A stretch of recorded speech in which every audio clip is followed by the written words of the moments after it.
So, today I'm aware that in the US it's Mother's Day. Um, so I just really want to honour that, and it's partly why I wanted to do that lovely highest blessings chant, because it points a lot to the relationships that we're holding and to honouring those relationships. So, honouring mother and father's support, or cherishing family, or acting in ways that leave no blame. And these can sound like some of this can sound like high aspirations, but there is something about simple act of becoming aware of our relationships and how we are in relationships that I think is, I just wanted to unpack it a bit more. So, and I find it interesting. I really like that in the Tibetan tradition they say that all beings have been our mothers in previous lives, which kind of opens out the scope of that celebration. I'm like, yeah, this could be like wonderful for our own mother relationships, however those manifest, and it could also, it opens us out to the much larger scope of how do we honor the relationships in this life that we're part of, and how do they help us to grow and leap and deepen and liberate, actually. So this is not a small area, obviously, but I thought I would try and explore a little bit more in this way. And particularly because in Theravada Buddhism, there can be there's a lot of evoking of these images of like the other shore, or maybe a kind of a sense of liberation that can be a bit separative in some ways, and myself, I don't feel that that's the intention in the teaching. I feel like it may be the conditioned ways that we pick it up, but I think the teachings themselves are pointing to something far more connected than just finding a secluded place outside of existence from which we no longer suffer. That's not necessarily what the teachings on liberation are talking about. And even in the early teachings, so for instance, the Four Noble Truths, what the Four Noble Truths do is point out that there is suffering, and that there's an end of suffering, and that there is a path to the end of suffering, and that this is in how we're relating to it.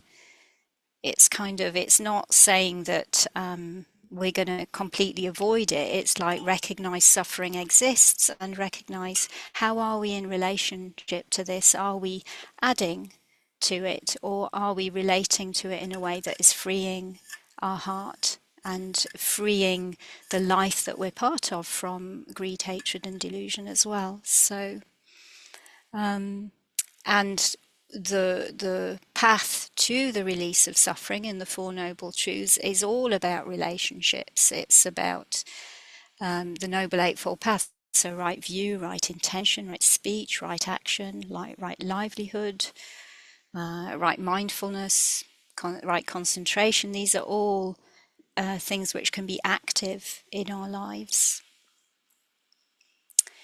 So yeah, this kind of question of how are we in our relationships, it feels really important. And I think all of us know how highly the Buddha placed spiritual friendship as a quality that helps us to learn how to liberate our hearts. And I just want to acknowledge that like in my own path, I feel like spiritual friendship has been like a really, really key ingredient in helping me to understand that my heart is deeper than I sometimes perceive it to be. So I've always had an intuition of that. I've always been like, I'm not sure that this kind of very stuck way I'm relating in life is the be all and end all. But it's teachings and friends and community and practice is what has really helped me to start to trust that part of my being that there is a deeper part of my being that I can really learn to lean into, and that is both something internal, and it's also kind of something that can be kind of catalyzed or helped activated in friendships. So like there's certain friendships in my life that I've met that I've been like, oh, there's something really important here. This person is helping me to understand and see something really important that is transformational. So like in my early adult life, that's what drew me to monastic life, was the sense of community. Because I was studying spiritual teachings, and I was just like going around the same flat loop with them, kind of in the same bit of my being. And then I I came across this community that I was like, this is really helpful for starting to help them to come into my being. And then much more recently, I just came on a visit to Wales, and I can see lots of people in Wales there, and it was just such a delight, just such a delight to like meet in friendship with people where there's a resonance and there's a recognition, and there's also like a magnifying of that which is precious in the heart. And like even some of you who I've only met online over a lot of time, it's like there's something there that gets magnified. It's like, oh yeah, there's something precious here that gets magnified in this field of relationship. And for me, that's part of what spiritual friendship can do. But I just want to talk around this a bit more, because I think it's also, I feel it's also like pivotal in the Buddha's teachings. And there's some interesting areas that can come up with it, or I find them interesting. So yeah, I wanted to share some of this. So in the text where the Buddha is saying to Ananda, his attendant, that spiritual, you've probably heard the Buddha says to Ananda, you know, he's asking about the spiritual friendship in the holy life, and Ananda says to him, it's half of the holy life. He sees it as half of the holy life, and the Buddha says, not so, Ananda. Don't say that. The spiritual friendship is the whole of the holy life. Good friendship, good companionship, good comradeship. And then it's interesting because he says, and how, Ananda, does a bhikkhu who has a good friend, or a bhikkhuni, or a layperson, who has a good friend, a good companion, a good comrade, develop and cultivate the Noble Eightfold Path? So when someone has a good spiritual friend, they cultivate the Noble Eightfold Path. And how do they do that? And he says, just for example, here, Ananda, a bhikkhu, the texts always say bhikkhu, but bhikkhu, bhikkhuni, layperson, develops right view, which is based upon seclusion, dispassion, and cessation, maturing in release. He develops right intention and the other path factors, based upon seclusion, dispassion, and cessation, maturing in release. It is in this way, Ananda, that a bhikkhu who has a good friend, a good companion, a good comrade, develops and cultivates the Noble Eightfold Path. Now, why I'm reading this is that I find it really, really interesting that the Buddha is saying to Ananda that spiritual friendship is core in the holy life. And it's core because when we're in good relationships, we develop the Eightfold Path, which kind of spreads out those good relationships through our actions of body, speech, and mind, through the views that we're holding. And he also says that this happens through seclusion, dispassion, and cessation, maturing in release. And it's like, well, that's an interesting coming together for me of like both the inherent interwovenness of our liberation. We need good friends. We need to be sharing the fruits of our practice in our actions of body, speech, and mind. And we also need to be coming from a place of seclusion and release within ourselves.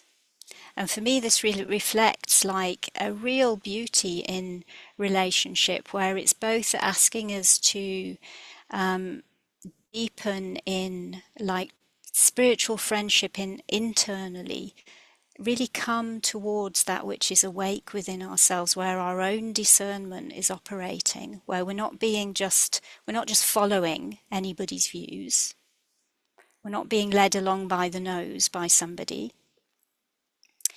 So we've got that internal awakeness, internal discernment faculty operating, and our heart is present, and we're in relationship with that. So then it's like we're with the mirroring of good friendships, we're learning around, well, what is right action, what is right speech, what is right mindfulness, what is right view.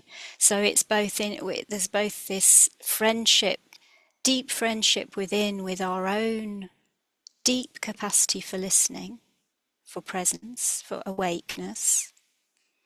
And there's a spiritual friendship that is active in our relationships in this world. It's like where that can be mirrored to us by somebody outside, and it's also being given back perpetually. So this is very different from just picking up the part of it that says we should be just dispassionate. We just move out of attachment, and this is where liberation from suffering lies. It's like this for me, much more delicate and full invitation towards like, where is my heart able to feel into its own listening? And to recognize where I'm getting confused, recognize where I need to sharpen up my own discernment.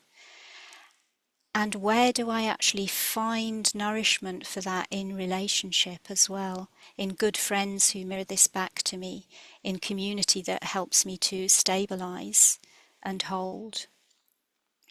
And how do I offer that friendship back? Through the path, through how I'm looking at liberation, through what my intention is to do with that, through my actions of body, speech and mind. So this path of spiritual friendship, already it becomes for me very, very multidimensional, and also a reminder we're giving and we're receiving all of the time, and we can be really conscious in that. So the Buddha says maturing in release in that place, and we're releasing greed, hatred and delusion. And this isn't just an internal, it is an internal endeavor, and it's like it's fruiting in how we are in the world. So this for me is, it's a much more subtle picture than sometimes we hear about. So, we hear about this quality of seclusion, and the Buddha does encourage us to go to quiet places, kaya viveka, seclusion of the body. And he talks about chitta viveka, seclusion of the heart-mind, as a really important quality. But this isn't, for me, withdrawal from the conditions of the world in a kind of separative way. It's like, how do I find my own heart and listening in these conditions, and in that, how do I also find community and spiritual friendship around me that help to mirror that capacity deeply, and how do I then bring that back out into the world? So we can navigate in the world without getting lost, but yet it's not separative. It's this like much more subtle thing that's happening. And so coming back to Sangha and community, which can really, really help us to learn. And James Baldwin said that lovely thing where it's like, the longer I live, the more I feel is like that, how do you say it, that love, whether we call it friendship or romance, is like mirroring each other's light. And that sometimes that's slow work, that's tender work, it's life-saving work. And at the moment, I think actually it really is life-saving work in the world conditions we're in at the moment. How do we help each other not to get lost in greed, hatred, and delusion? This is like not a small thing. And recognizing also the power of letting ourselves be affected, and so that as we're tuning into the heart, which is awake, which is listening, that's also still receptive. And the quality of spiritual friendship points to this as well, in that, like, as we move into friendships, they do, because we're allowing ourselves to be affected, our perception changes, our vision potentially changes. We recognize we can stay in relationship and stay present and learn and give. And that resources us to come back into the world in this same way, where we don't have to just shut off, and yet we recognize where we do need to resource. So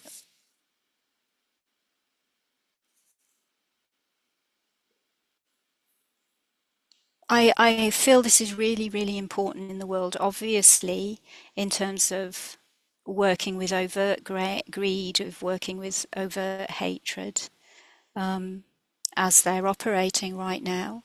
But the Buddha also talks about this, the quality of spiritual friendship, in terms of working with ignorance. So I actually want to read the passage that he says, which is a bit of a long Theravadan passage, but it's because it really points to me about how he understood the different layers at which spiritual friendship can really help us to cut through even our ignorance, even what we're not seeing.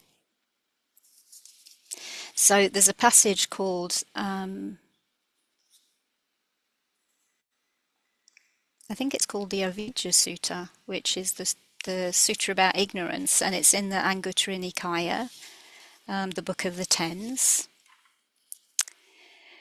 And the Buddha's talking about ignorance, and he's saying, we can't see a first point of ignorance. So oftentimes it comes up in, kind of practice discussions. How do we work with ignorance? Because it's so difficult to see what its cause is, And the Buddha does this thing of like spiritual friendship can help us to like kind of almost like plane it off, kind of plane off the different layers or nourish different layers in our being through spiritual friendship.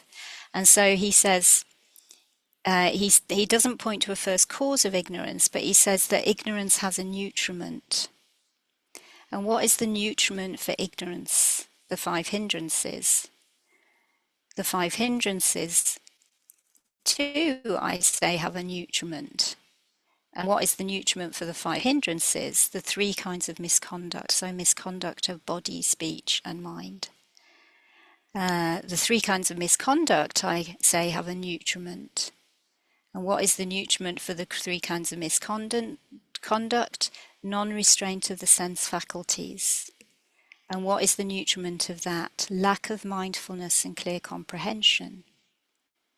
And what is the nutriment for lack of mindfulness and clear comprehension? Careless attention. Careless attention too, I say, has a nutriment. What is the nutriment for careless attention? Lack of faith. What is the nutriment for lack of faith? Not hearing the good Dharma.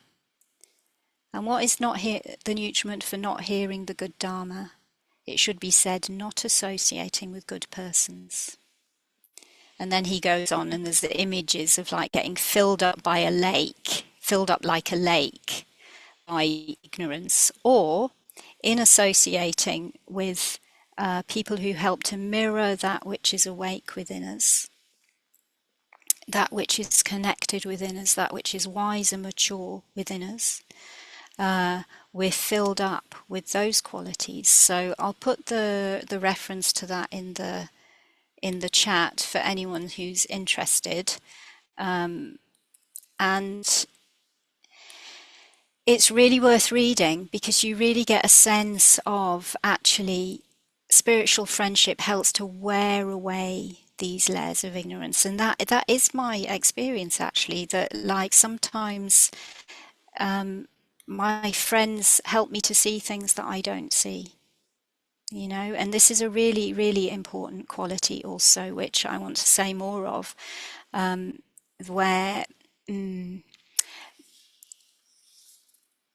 again, often the images from early Buddhism are that the Buddha went to the root of a tree, he was secluded, he practiced intensely, and that's true. And he emphasized community, and he emphasized within community the principle of pavarana, or feedback, as profoundly important. So this is a ceremony that we used to do in the monastery, where it's like acknowledging potential harm done and requesting feedback about it. We're actually requesting feedback.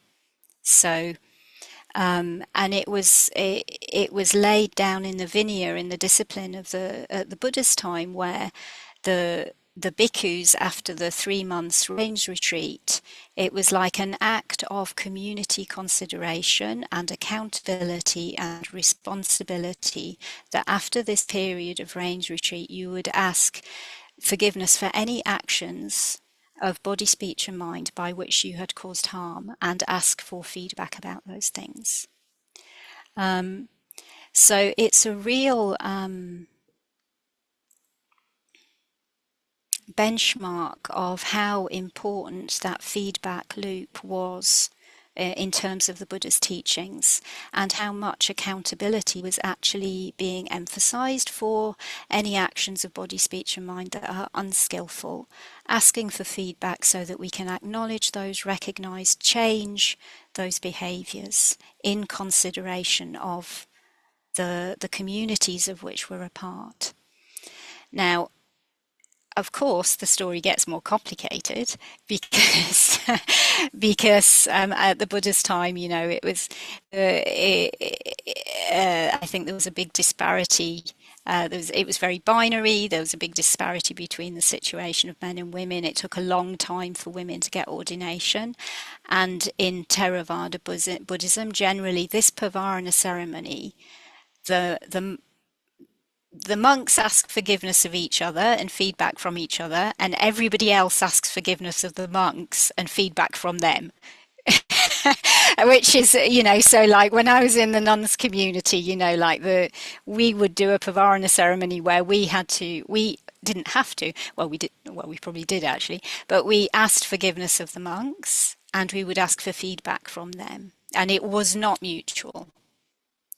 But Tanissa has got a very good article about this that I'll put also in the chat, where she is pointing out that the principle of this ceremony is one of humility, listening, and accountability. And for me, when the Buddha talks about spiritual friendship, for me, this principle has always gone from the level of spiritual friendship internally, deep friendship with that which is awake internally, friendship towards my own being in that way, friendship towards the communities, immediate human communities of which I find myself a part, and also friendship towards the deeper life of which I'm a part, towards the sacred web of life, with all of the ways in which humans have created separation and division and harm, that actually the call to spiritual friendship is to come back to that fundamental connectedness with humility, with listening, and with a wish to be accountable to that life of which we're a part. And this, for me, both helps me to grow. I have a sense it can help us as humans to grow in how we are in our relationships. And in this article, which I'm just about to post in the chat, from Tanissa, she points out, for instance, how that Pavarana principle is very, very relevant in our times for, say, Dharma communities, to be much more listening and responsive around Gaza, or around harms that are happening in so-called political realms, but which are deeply affecting the life of which we are all part, and which we may be complicit if we're not really listening if we're not really responding. So I feel this call to spiritual friendship takes us really deeply, both internally, where it's about an internal recognition of that which is awake, and how do I befriend that within? How do I help that to come through in my own being? I think it's also about community and resource, like the ways in which other humans can help to mirror and accentuate that which is alive, awake, responsive, connected, and also in which both human and non-human life can do that, like elemental life. The yeah, the very deep web of life of which we're a part can also be a huge mirroring to our depths. And also there is an accountability here, so it's like, as we're learning and growing, that Pavarana principle, or even the principle of deep friendship, is one, is like, oh, I recognize we are connected. How do we relate in a way that is not harmful? And sometimes that can challenge our privilege, our conditioning, our ways of holding things very deeply. But I think it's a primary point in the Buddha's teaching, as is shown by his emphasis on Pavarana, as is shown by the way he very clearly speaks to Ananda about spiritual friendship, or on that sutta on ignorance, where there is an ask to go very, very deep, and to do that actually, knowing it's coming from that which really cares about liberation from harm for all of our beings, for our collective liberation. How do we support ourselves and each other in this? So, I've said a lot. I don't know if I even paused for breath. I was like, that time just went poof. But yeah, so yeah, we're coming up to the hour, and I really appreciate your presence here, your practice. Thank you for your listening and your practice with these things over time. And just I'll put in the chat, just before anybody who needs to leave does that, I'll just put in the chat the links to Dana if you want to offer to Sacred Mountain Sangha, and also what the upcoming events are. So there's, on the 30th, I know there's a Kuan Yin, another Kuan Yin ceremony in May. It's the second full moon in May, and there's also a Wesak celebration with Kittisara and Tanisara on the Sunday following that. And Guardians of the Sacred continues Monday, Wednesdays and Fridays at 8:30 a.m. PT. So thank you so much. Anybody